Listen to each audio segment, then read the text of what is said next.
I am Gil O'Brien. I just escaped from prison. Actually, I'm married, so it just feels that way. I'll be going back there after this.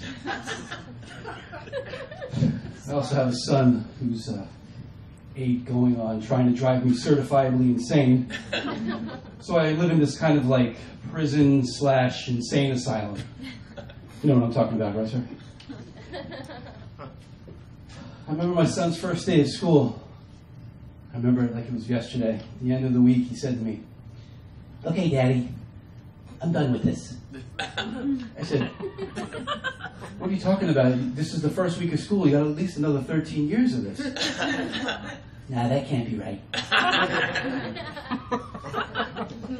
He has ADHD, which stands for, Daddy! Hey, Daddy! One of the products of his ADHD is that he has to make this noise whenever he has to release energy. So it goes something like this.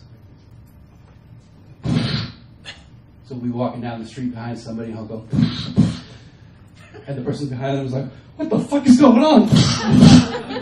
Under attack!"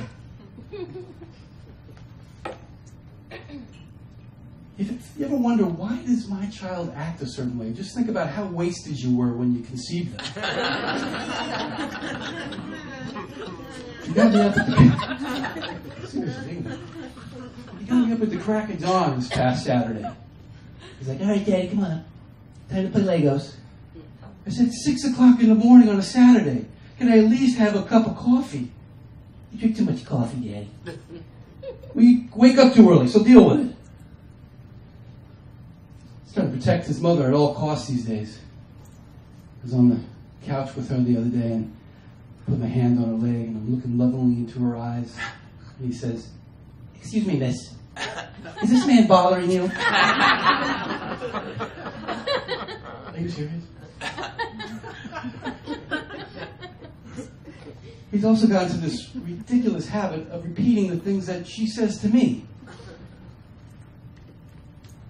"You better stop eating that. You turn into a fat fuck." "Hey, you better stop eating that, you fat fuck." Are you serious? So I want you to get a timeout or whatever you can actually do to your kids today without going to jail. And my wife says, "That was my fault, Jake. You shouldn't call your father a fat fuck." I said, "You're damn right. You shouldn't call his father a fat fuck. You take the time out for him." "No way, fatty." So I had a sandwich. It's a vicious cycle. Fat fuck, eat a sandwich. Fat fuck, sandwich. My son had bring your dad to school day the other day. It's kind of cool if you're like a fireman or a stunt clown. But when you're an accountant like me, not so much. So I get up to the front of the class, I got my button-down collared shirt, and I'm like, "I'm Jake's dad, and I'm an accountant." And Jake calls out, "Boring." So I go sit back down, and this friggin' kid's father comes up, and he's got his cop hat on, his cop pants, his cop boots, the whole 9 yards. And he's like, "You should listen to your teacher, and you should do your homework, and you should eat your vegetables." My son Jake raises his hand, and he's like, "Excuse me, do I come down to your precinct and tell you how to eat donuts?" That's my boy. Got bullied the other day at school. His Uncle Eddie had a talk with him about it. Now, when you look at Uncle Eddie, his mother's Asian, you see, and when you look at him, you think he's going to say something like, "Nobody likes a bully. But what you gotta do is you gotta be nice to the bully, or he's going to kick you in the ass." By the way, did you see the new Godzilla? That shit was flipping crazy. But you see, his father was Italian. So what he ended up hearing was this. "Here's what you gotta do, Jake. You gotta take this kid and you gotta punch him right in the nuts. You won't know what hit him. And on top of that, nobody's gonna look at his nuts. Teacher get in big trouble, she takes a look at his nuts. You guys got it good. When I was your age, they could look at your nuts all day long if they so chose to do so." Brooklynity's not allowed to give advice anymore. When I got married, everybody used to say, they are the perfect couple. After 10 years of marriage, all I can say now is, those two were made for each other. Which is actually the same thing if you just take away the tone of it. I have a tough time sometimes understanding what my wife's saying to me, so I called up Rosetta Stone and I ordered Nag for Men. You know what I'm talking about, right, sir? You know, I don't necessarily want to be conversational in it, but I would like to know what she's saying to me when she's yelling.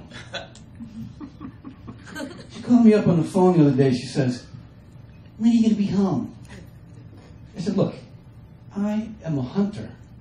I am out in the world trying to make things happen. I am on the hunt. You know what? You're right.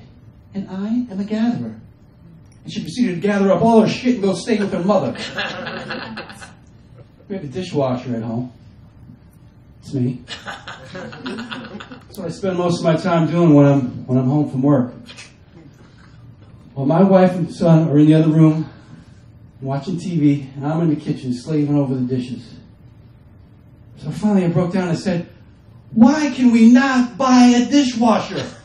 She said, I'm watching General Hospital. I said, please, we can't afford it. So I spend my life doing the dishes, and we can't spend $300 on a dishwasher? She thought about it for a second. She said, but you could jog in place while you're doing the dishes, make it a workout. And then I heard another voice say, yeah, you fat fuck. Thank you very much. Gil O'Brien, and I'm going back to Cleveland.